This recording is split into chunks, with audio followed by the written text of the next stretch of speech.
आप सभी दर्शकों का स्वागत करना चाहती हूँ आप आज के हमारे सब स्कूल पाठ के अध्ययन में।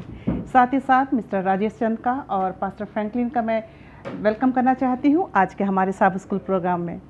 आइए, इससे पहले कि हम अपने सब स्कूल पाठ के अध्ययन को आगे बढ़ाएं, हम परमेश्वर को धन्यवाद देते हैं। उसने हमें इतना सुनहरा मौका दिया है कि हम सब मिलकर अपने अपने घरों में बैठकर ऑनलाइन के माध्यम से परमेश्वर की स्तुति और महिमा कर सकते हैं। आज हम सब स्कूल के पाठ का अध्ययन सब मिलकर अपने घरों पे बैठकर कर सकते हैं। आइए, हम अपने सब स्कूल पाठ के अध्ययन को आगे बढ़ाने से पहले मैं रिक्वेस्ट करूंगी मिस्टर राजेश चंद से दुआ में हमारी अगुवाई करें। हे हमारे पवित्र परमेश्वर, हम तेरा धन्यवाद करते हैं इस सुंदर समय के लिए जो तूने हमें दिया है कि हम यहाँ पर आके सब स्कूल लेसन का अध्ययन कर सकते हैं प्रभु। और जब हम आज के अध्ययन में जाते हैं तो हमें बहुत सामर्थ्य, शक्ति और बुद्धि दे ताकि हम इस पाठ को अच्छी तरह से समझ सकें और जो कुछ भी हम आज यहाँ से सीखते हैं, इस पाठ से सीखते हैं, उसका हम अनुसरण कर सकें और अपने जीवन को एक अच्छा और बेहतर जीवन बना सकें।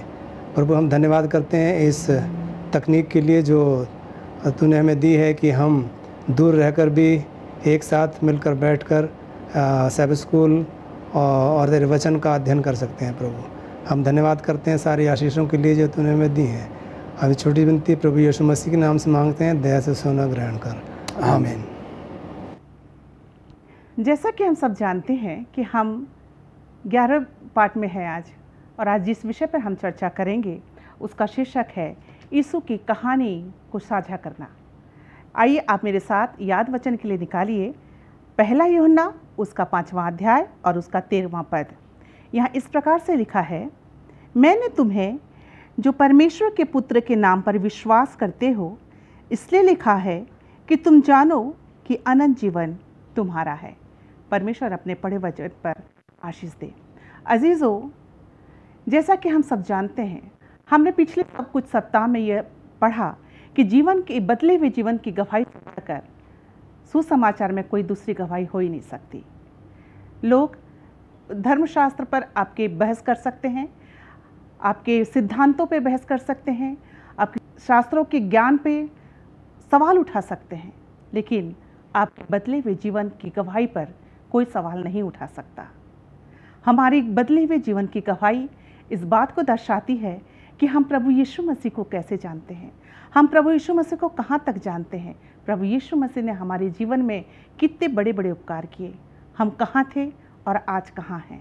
इन सब बातों को और अच्छे से समझने के लिए आइए हम चलते हैं मिस्टर राजेश चंद के पास और पास्टर फ्रैंकलिन के पास। अब हम रविवार के पाठ में हैं। रविवार का पाठ जिसका शीर्षक है यीशु हमारी गवाही का आधार। आइए, इस रविवार के पाठ को ध्यान पे रखते हुए पास्टर फ्रैंकलिन, मैं आपसे जानना चाहती हूँ कि जब हम प्रभु यीशु मसीह को स्वीकार कर लेते हैं तो हमारा जीवन का क्या होता है? धन्यवाद देते इस अच्छे प्रश्न के लिए। और यहाँ पर हम देखते हैं कि हम सब के जीवन में परमेश्वर ने कोई न कोई अद्भुत काम किया है। अगर मैं और आप अपने जीवन को अगर हम उसके पन्ने पलट कर हम देखें हैं, हम कहाँ पर थे और आज हम कहाँ पर है, कोई भी व्यक्ति ये नहीं कह सकता है कि परमेश्वर ने हमारे आपके जीवन में कोई न कोई अद्भुत काम नहीं किया है।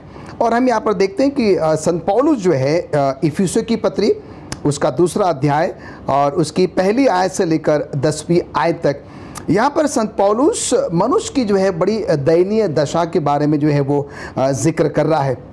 और वो यहाँ पर बताता है कि मसीह को ग्रहण करने से पहले जो है वो हमारी और आपकी दशा जो है वो क्या थी, और आज मसीह को ग्रहण करने के बाद हमारी और आपकी दशा जो है वो क्या है। और हम यहाँ पर देखते हैं कि संत पौलुस बार बार इस बात को दोहरा रहे हैं कि जब हम संसार में थे, संसारिकता में थे, संसारिक जीवन यापन करते थे, पाप में, गुनाह में, उन सब बातों में जो है वो जीवन व्यतीत किया करते थे।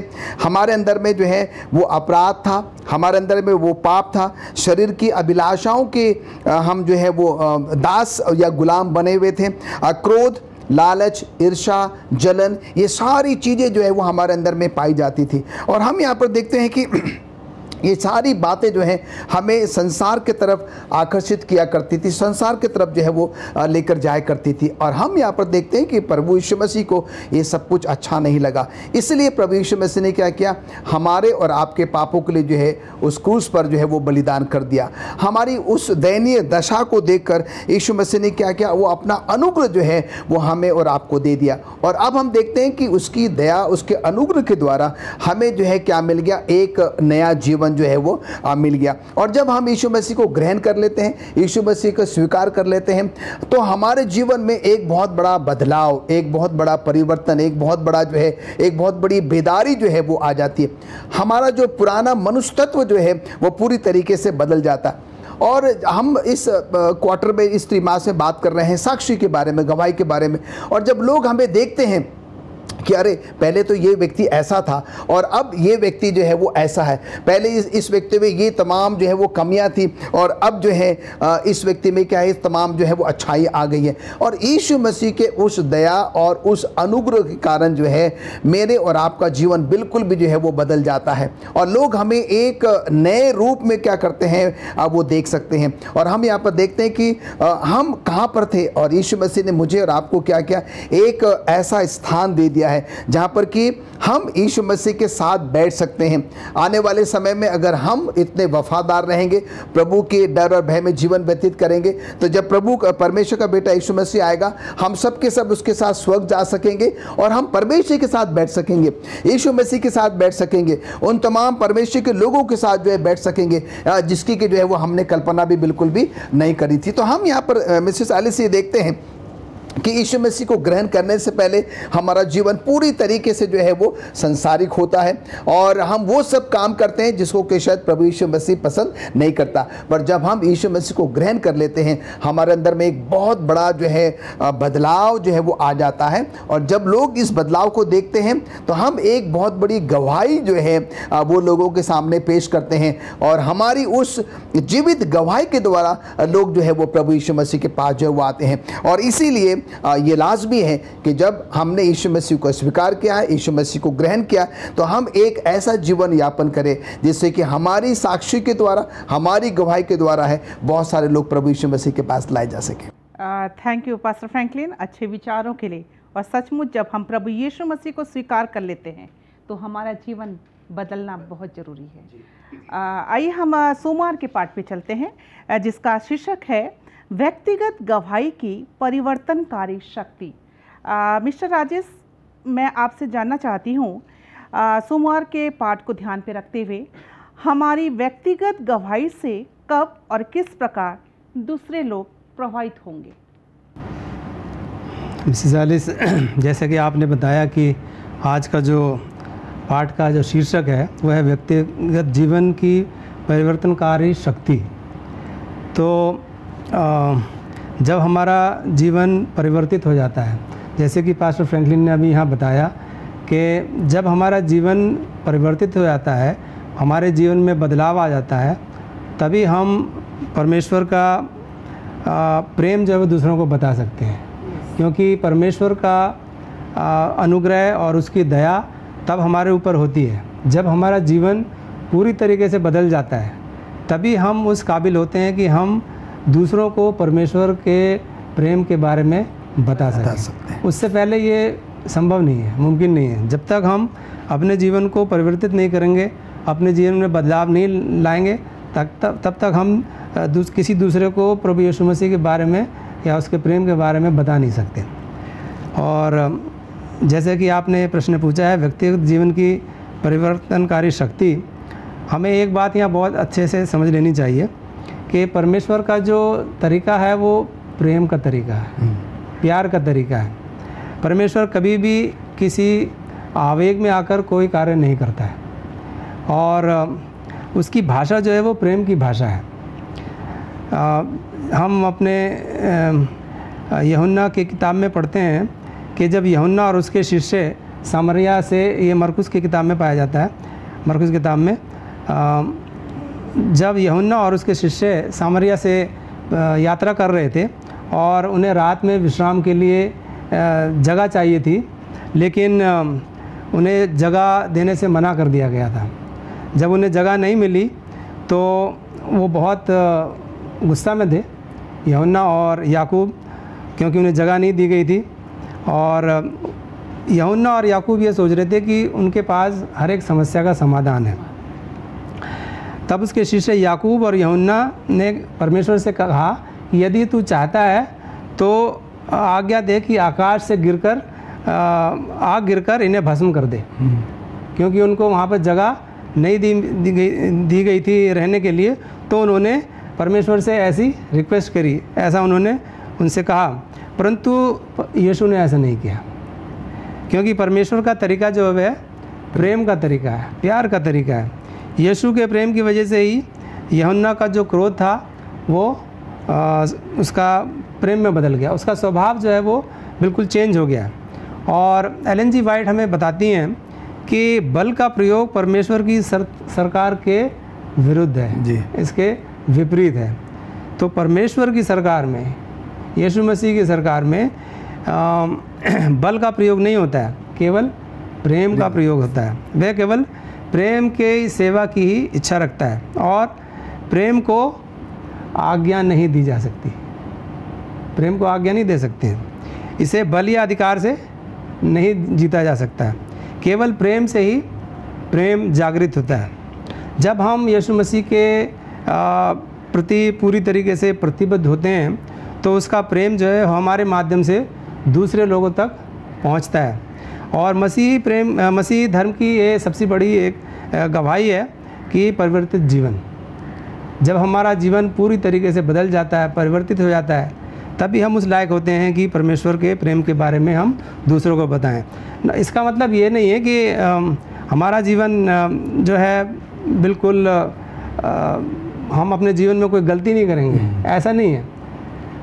क्योंकि जब हमारा जीवन परिवर्तित हो जाता है तो हमारे पास और जो है शैतान वो है और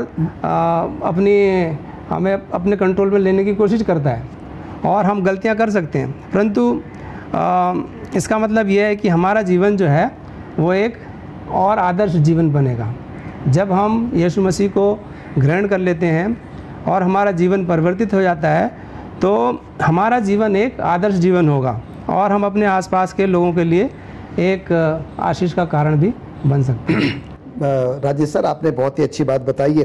पहला कुरिन्थियों उसके 13वें अध्याय में अगर हम जाएं तो वहाँ पर प्रेम, आशा और विश्वास तीनों स्थायी, पर इन सब में बड़ा जो है वो प्रेम है और परमेश्वर का जो चरित्र है वो प्रेम पर जो है वो आधारित है। थैंक यू मिस्टर राजेश, अच्छे विचारों के लिए। आपने बहुत ही अच्छे विचार आज हमारे दर्शकों के सामने रखा। आइए हम मंगलवार के पाठ में चलते हैं, जिसका मंगलवार के पाठ का शीर्षक है यीशु की कहानी बतलाना। और मंगलवार के पाठ को ध्यान पे रखते हुए पास्टर फ्रैंकलिन, मैं आपसे जानना चाहती हूँ कि वो पहले कौन मिशनरी थे जिन्हें प्रभु यीशु मसीह ने कभी बाहर भेजा था? जैसे कि हम सब जानते हैं कि यीशु मसीह का जो कार्यकाल था वो तो 33.5 साल तक इस दुनिया में थे और 3.5 साल यीशु मसीह का सेवकाई का कार्यकाल रहा। और उस दौरान हम यहाँ पर देखते हैं कि एक बहुत बड़ी भीड़ यीशु मसीह के साथ वो चला करती थी। और अब जो है अगर मैं आपसे ये पूछूं कि भाई यीशु मसीह ने सबसे पहले ऐसा कौन सा मिशनरी भेजा, तो तुरंत जो है वो हम सबके मन में एक ही ख्याल आता है कि यीशु मसीह के 12 चेले। हम थोड़ा सा और अगर आगे जाएं तो हम ये कह सकते हैं कि उसके बाद 70 चुने गए। उसके बाद अगर थोड़ा हम और आगे जाएं तो हम कह सकते हैं कि 120। उसके बाद धीरे धीरे जो है ये संख्या बढ़ते चली गई। कहने का मतलब यहाँ पर ये है कि हम सबके जहन में ये बात है कि यीशु मसीह ने सबसे पहले 12 को भेजा, इन्होंने मिशनरी के तौर पर काम की शुरुआत करी, फिर 70, फिर 120 और इस प्रकार से जनसंख्या जो है वो बढ़ती चली गई। पर मैं आज के सब स्कूल पाठ के माध्यम से मिसेस एलिस आपको ये बताना चाहता हूँ और आपके माध्यम से तमाम श्रोताओं को ये बताना चाहता हूँ कि ये वे लोग नहीं थे जिनको कि मैं और आप पहले मिशनरी कह रहे हैं। ना तो चेले थे, ना तो वो 70 लोग, ना वो 20 और ना ही उसके बाद। हम देखते हैं कि सबसे पहले मिशनरी का काम जो है किसने शुरू किया? वे लोग जो कि यीशु मसीह के पास आते थे, पागल हैं, अंधे हैं, लंगड़े हैं, लूले हैं, दुष्ट आत्माओं से ग्रसित हैं और ना जाने ऐसे बहुत सारी कमियां लेकर जो है या तो वे व्यक्तिगत रूप से या तो वो पारिवारिक रूप से या फिर वो सामाजिक रूप से कोई कोई उनको यीशु मसीह के पास लेकर आया करते थे और यीशु मसीह उनको जो है वो चंगा कर दिया करते थे। और कई मर्तबा हमारे बाइबल में ये उल्लेख है कि यीशु मसीह उनसे कहते थे कि तू क्या कर, अपने शहर से बाहर चला जा, तू जाकर क्या कर, लोगों को जो है वो बता। तो ये वे लोग हैं मिसेस एलिस जिन्होंने कि पहले मिशनरी काम को शुरुआत करी या शुरू किया। यीशु मसीह ने उनको चंगा किया, दुष्ट आत्माओं को निकाला, तुरंत ये जाते हैं अपने गाँव में, कस्बों में, शहरों में और लोगों को क्या करते हैं, ये लोग प्रभु यीशु मसीह के बारे में जो है वो बताते हैं। और हम यहाँ पर देखते हैं कि यीशु मसीह ने इन लोगों को सिर्फ शारीरिक रूप से ही जो है वो चंगाई नहीं दी, शारीरिक रूप से चंगा किया, आत्मिक रूप से उनको बेहतर बनाया, भावनात्मक रूप से उनको बेहतर बनाया और भौतिक रूप से भी उनको क्या किया, बेहतर बनाया। उससे कई गुना जो है आध्यात्मिक रूप से जो है उन लोगों ने क्या किया, बहुत ज़्यादा जो है वो फ़ायदा उठाया। और हम यहाँ पर देखते हैं कि बाइबल इस बात की गवाह है, जब जब लोग यीशु मसीह के पास आए कोई भी जो है वो निराश होकर नहीं गया, कोई भी जो है वो उदास होकर नहीं गया। यहाँ पर हम अगर मत्ती उसके 8वें अध्याय में 28 से लेकर 34वीं आयत में, मरकुस उसका 5वां अध्याय 13 और 14वें आयत में हम यहाँ पर देखते हैं कि एक ऐसा उदाहरण है, यीशु मसीह जो है वहाँ से गुजर रहे हैं और दो ऐसे व्यक्ति हैं जो कि कब्रिस्तान में रहा करते थे, कब्रों में रहा करते थे, चीखे चिल्लाया करते थे, उनको दुष्ट आत्माओं ने जो है वो जकड़ रखा हुआ था। और बाइबल बताती थी कम से कम जो है, जब यीशु मसीह ने पूछा कि तुम्हारा नाम क्या है, वो कहते कि हमारा नाम सेना है। और हम उनके अंदर में बताया जाता है कम से कम 2000 दुष्ट आत्माएं जो है वो पाई जाती हैं। और हम यहाँ पर देखते हैं कि यीशु मसीह जो है वो यीशु मसीह से कहते हैं कि हे परम प्रधान के पुत्र, तुझे हमसे क्या काम है, तू हमें क्यों समय से पहले जो है वो सताने आया है या हमें जो है वो मारने या बर्बाद जो है वो करने आया है। और हम यहाँ पर देखते हैं कि कुछ दूर में जो है सुअरों का जो है एक बहुत बड़ा झुंड था। और हम देखते हैं कि उनको जो है वे स्वयं कहती हैं, दुष्ट आत्माएं स्वयं कहती हैं कि तू क्या कर, हमें जो है अगर मारना ही चाहता है तो वो जो सुअर हैं तो हमें क्या कर उसमें भेज दे।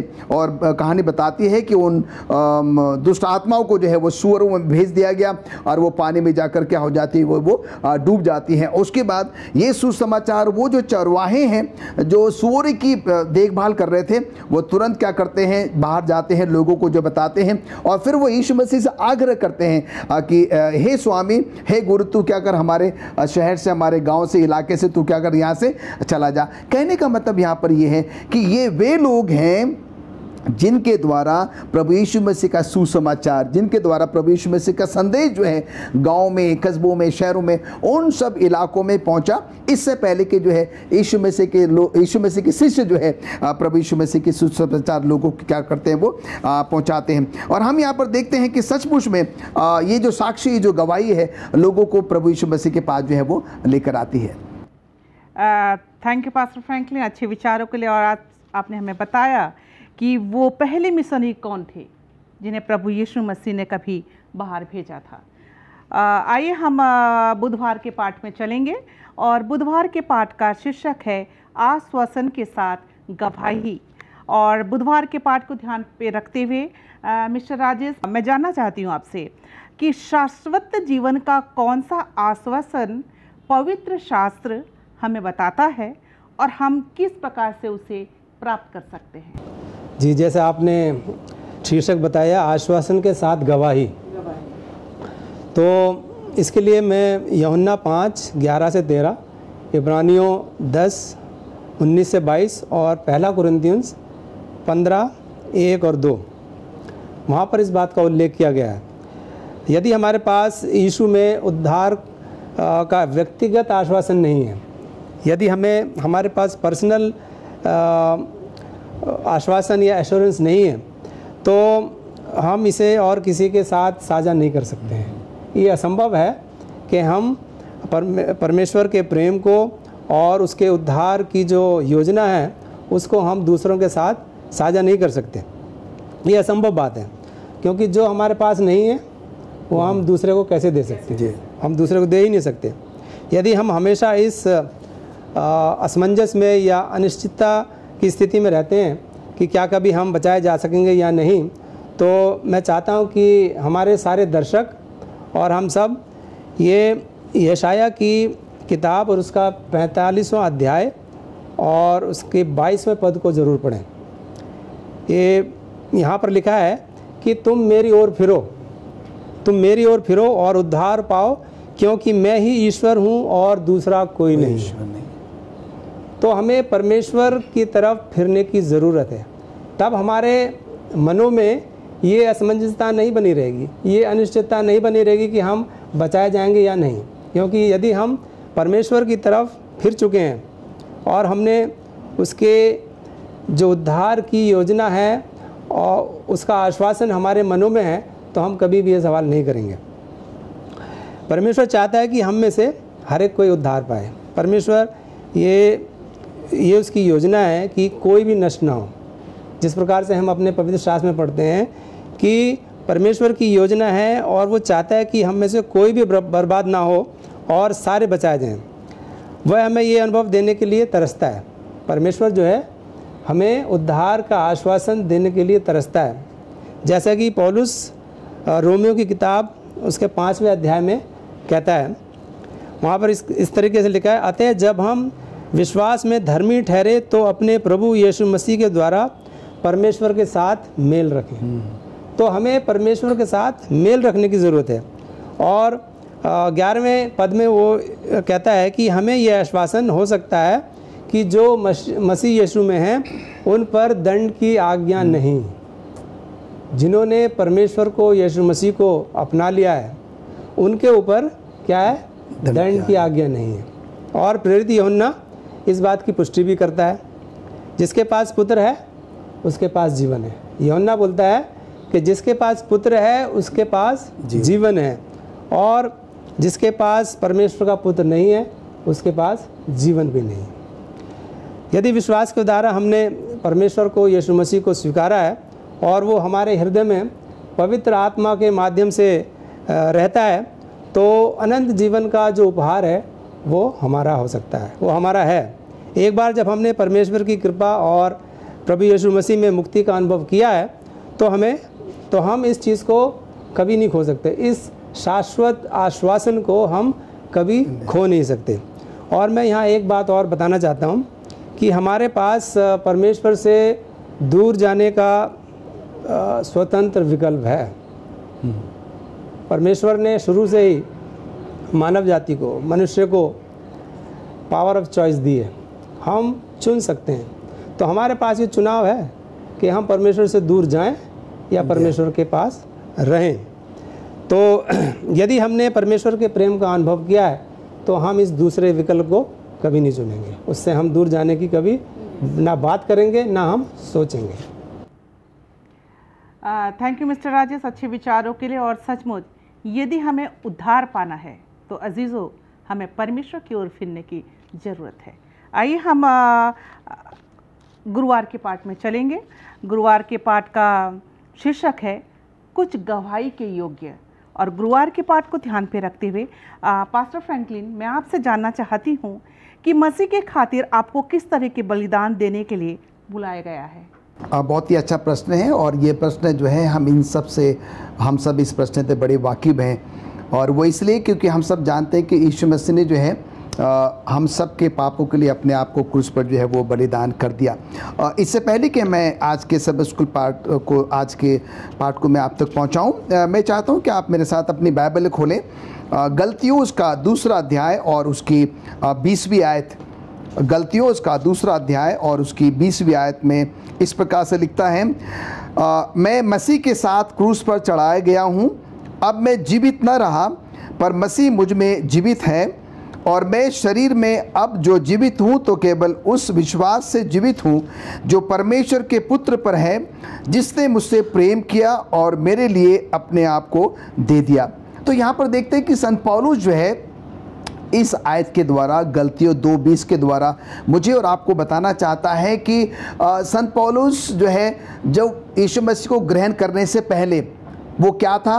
वो भी जानता है, हम भी जानते हैं। यीशु मसीह को ग्रहण करने के बाद उसके जीवन में कितना बड़ा बदलाव आया है वो भी हम जानते हैं। और इसीलिए तो वो इस बात को दोहराता है कि मैं मसीह के साथ क्रूस पर चढ़ाया गया हूँ, अब मैं जीवित ना रहा पर मसीह मुझ में जीवित रहता है। वो कहता है कि मेरा मरना जीना सब कुछ क्या है, वो मसीह है। और उसके बाद अगर हम लूका 23 में भी अगर हम पढ़ेंगे तो इसी बात को जो है वो आगे हमको समझाने की जो है वो कोशिश करता। जो सवाल आपने किया है कि प्रभु यीशु मसीह ने जो है हमारे पापों के लिए अपने आप को बलिदान कर दिया, हमें प्रभु यीशु मसीह के लिए क्या बलिदान करने की ज़रूरत है? मैं और आप प्रभु यीशु मसीह के लिए क्या बलिदान कर सकते हैं? आज जो कुछ भी हमारे पास है वो सब कुछ प्रभु यीशु मसीह का ही है। पर यहाँ पर संत पौलुस इन आयतों के द्वारा मुझे और आपको समझाने की कोशिश कर रहा है, हमें अगर हम चाहते हैं कि प्रभु यीशु मसीह हमसे प्यार करे, अगर हम चाहते हैं कि प्रभु यीशु मसीह मुझे ग्रहण करे, स्वीकार करे, तो हमें जो है उन बातों को, उन गलत कामों को, उन गलत आदतों को क्या करना होगा? बलिदान करना होगा। और वो कौन कौन सी आदतें? मान लीजिए कि यीशु मसीह को ग्रहण करने से पहले मेरा जीवन जो है वो बहुत ही पाप से भरा हुआ था, उसको मुझे बलिदान करने की ज़रूरत है। मेरे अंदर में गलत आदतें हैं, मुझे उसको बलिदान करने की ज़रूरत है। मेरे अंदर में झूठ बोलना है क्या आदत है, लालच करने की आदत है, और जलन की आदत है, ईर्ष्या की आदत है। वो जितनी जो कमी कमजोरियां जो है वो जो मेरे अंदर में है, जो मुझे यीशु मसीह के पास आने से रोकती है, जो मुझे यीशु मसीह को ग्रहण करने से जो है वो रोकती है, स्वीकार करने से रोकती है, मुझे और आपको क्या करना है? इन सारी चीज़ों को जो है वो बलिदान करने की ज़रूरत है। यीशु मसीह वास्तविक रूप से मुझे और आपको ये नहीं कर रहा है कि हम क्या करें, अपने आप को जाएं और या तो हम क्रूस पर चढ़ाएं या हम अपने आप को बलिदान कर देना।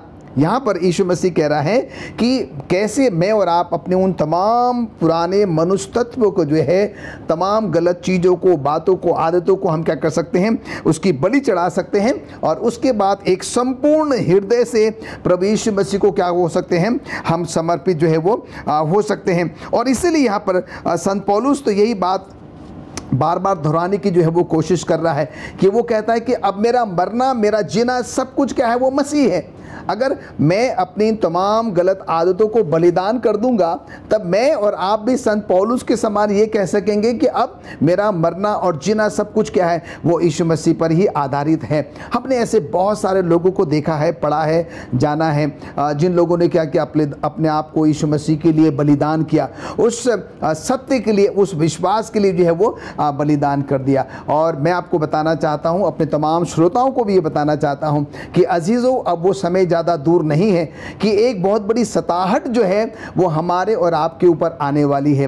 अब हम पे और आप पे ये निर्भर करेगा कि हम कैसे अपने आप को प्रभु यीशु मसीह के लिए क्या कर सकते हैं? बलिदान कर सकते हैं। क्या मैं और आप भी संत पौलुस के समान कह सकते हैं कि मरना भी मसीह है, जीना भी मसीह है? एक बहुत ही अच्छा विषय है और इन सब पर जो है मुझे और आपको गौर करने की जो है वो ज़रूरत है।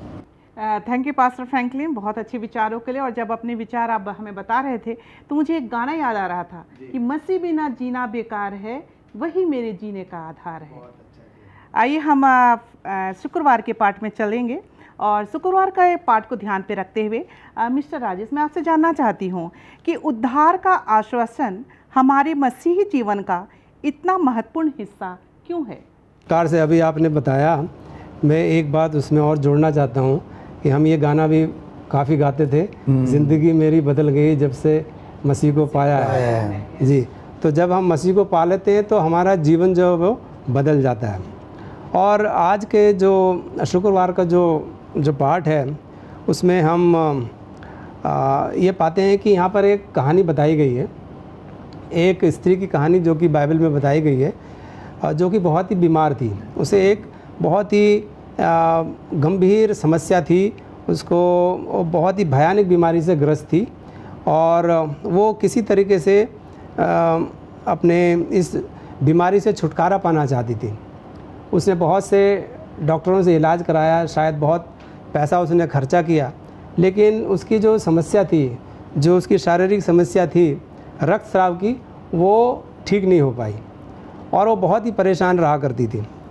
और एक बार जब प्रभु यीशु मसीह उधर से गुज़र रहे थे तो उस स्त्री ने सोचा कि मैं उसके कपड़े को छू लूँ ताकि मैं चंगी हो जाओ। तो ये उसका विश्वास था और वो किसी तरीके से उस भीड़ में, क्योंकि प्रभु यीशु मसीह जो थे वो भीड़ से घिरे हुए थे, चारों तरफ उनके लोग थे और उनके पास पहुंचना बहुत ही मुश्किल था, लेकिन किसी प्रकार से ये स्त्री जो थी उस भीड़ को चीरती हुई वहाँ प्रभु यीशु मसीह के पीछे पहुँचती है और उनके कपड़े को वो छू लेती है और तुरंत वो जो है चंगी हो जाती है।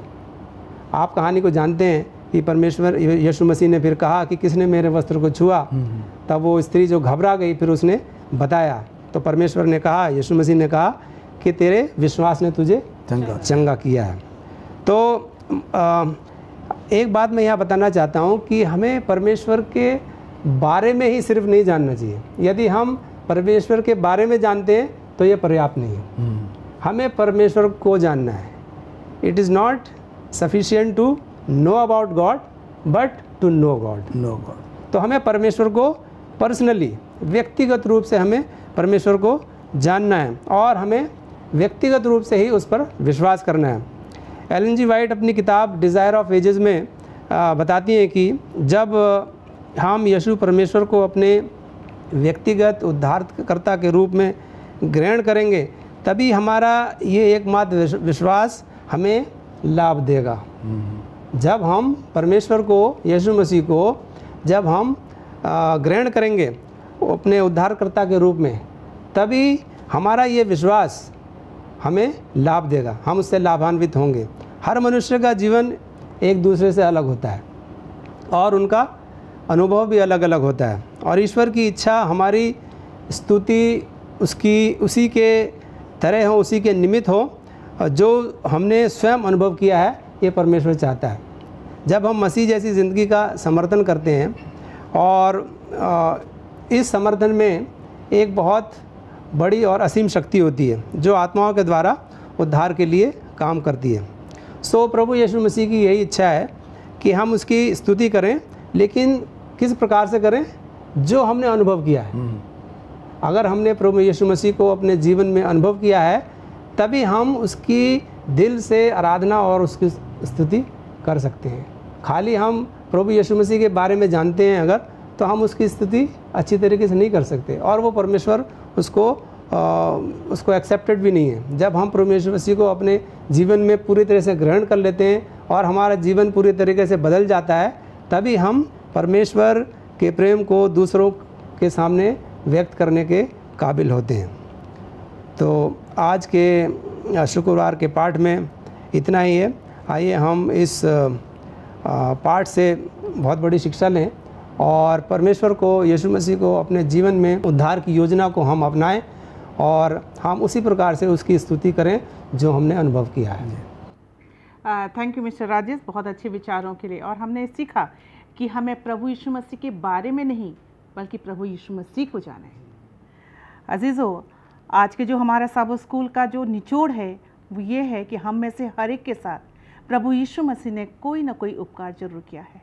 आइए हम उन उपकारों का एक अकाउंट बना लें ताकि हम जब जब उसे देखें परमेश्वर के प्रति हमारा प्रेम और बढ़ता जाए और साथ ही साथ उस उपकारों को प्रभु यीशु मसीह ने जो हमारी ज़िंदगी में किया है, यदि हमारी ज़िंदगी किसी कारण से कुछ हम खो गए हैं कहीं और यदि हम वापस प्रभु यीशु मसीह के पास आए हैं, यदि प्रभु यीशु मसीह ने हमारी ज़िंदगी को बदला है, उसे हम अपने तक न रखें बल्कि दूसरों के साथ साझा करें ताकि उस हमारे बदले हुए जीवन से लोग प्रभु यीशु मसीह को जान सकें।